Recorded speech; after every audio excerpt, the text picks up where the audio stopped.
quando é que a pessoa pode entender que precisa de algum remédio ou de algum tratamento que ela não, por mais que aconteça, ela não consegue ser feliz.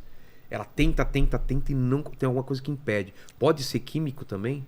Tem uma parte química. Tanto que, por exemplo, se uma pessoa está com depressão, não há possibilidade dela ser feliz. Se a pessoa sofre de uma ansiedade muito grande, não há possibilidade. Então, a felicidade é um privilégio depois que você eliminou aquela distorção bioquímica. Senão, você fica à mercê do seu cérebro.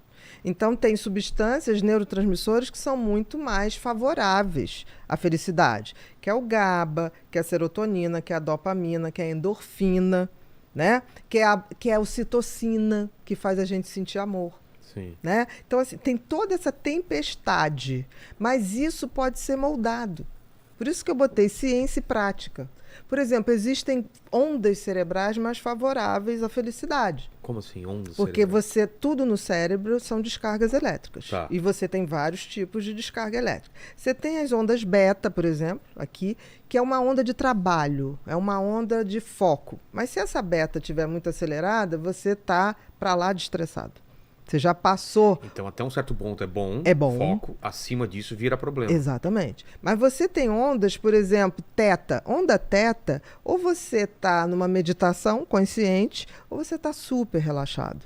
Essa era a função dela. Essa é a função, de te tirar dessa loucura e fazer aquele... E se for muita, se for muita, não, senão é aquele cara. Eu tenho um amigo que ele resolveu meditar, só que tem que ele medita o dia inteiro. Aí teve um dia que a mulher viajou, a empregada me liga, olha, a fulana, a filha deles, que tinha 12 anos, tá aqui passando mal, vomitando, eu quero levar para o hospital, mas seu fulano disse que não pode parar de meditar. Eu falei, tá de palhaçada isso. Então, a meditação é para ser melhor, não para ser egoísta. Entendi. Então, vivo no universo. E acabou quem foi levar a criança fui eu para o hospital. Depois que eu voltei, eu entrei pelo quarto, mas assim, você vai meditar agora? Peguei a água, joguei, ele falou, eu vou... Não me interessa. Isso, a meditação não está servindo para nada. Era só para você ser melhor. Não, mas eu não posso. Falei, você tem que poder, meu filho. Não tem isso. Nossa, que então, doidinha. assim, as pessoas radicalizam as coisas. Né? Existe, por exemplo, uma onda que foi revelada há pouco tempo, a gama, que é uma onda que ela está acima de 40 Hz. Tá? Essa onda acima de 40 Hz está ligada, ela foi descoberta há pouco tempo, está ligado a um fenômeno onde toda atividade cerebral toca junto. Que os físicos dizem que é o tal do salto quântico. É aquela hora que você estudou e de repente você fala, saquei. Ah, tá. Caiu a ficha. Caiu a ficha e você passa a ver de outra maneira.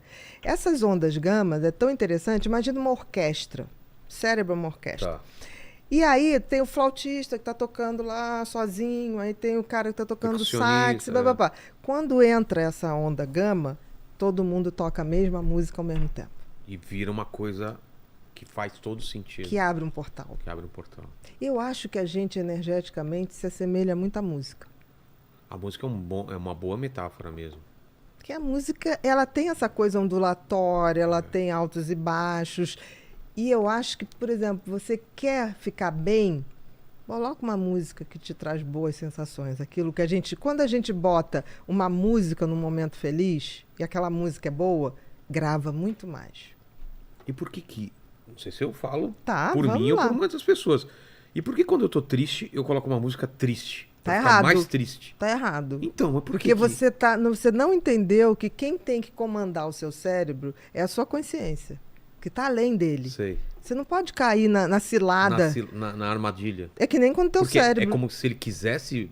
Colocar música triste, vai ficar mais triste. Sim. Quem que tá comandando? Sim, não precisa nada. Você tá triste. Beber quando você tá triste é o maior atentado ao bem-estar.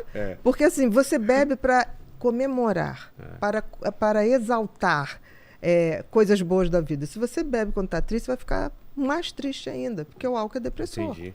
A gente devia ter um culto à bebida, mas como aquele momento de alegria, de celebração.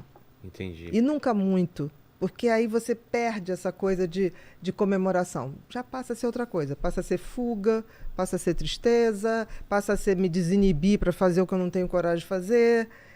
A bebida não foi feita para isso. Bebida, drogas e vícios.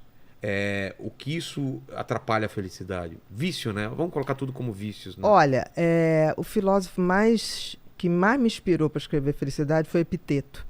Né? Epiteto foi um escravo. Ah, é? Foi escravo em Roma. Ele acabou sendo professor do Marco Antônio, o imperador. E ele tinha uma coisa que dizia o seguinte: só há possibilidade de felicidade se você não é capturado pelos seus desejos. E vício é o desejo que saiu do teu controle. Exato. Seja qual for.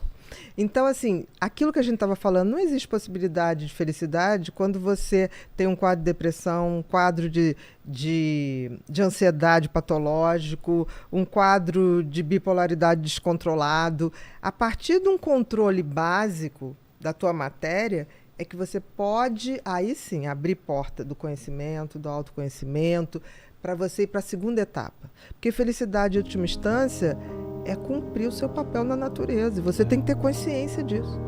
Como que a gente descobre esse papel? Aquilo que eu te falei. Vai nas dicas, talentos e dons.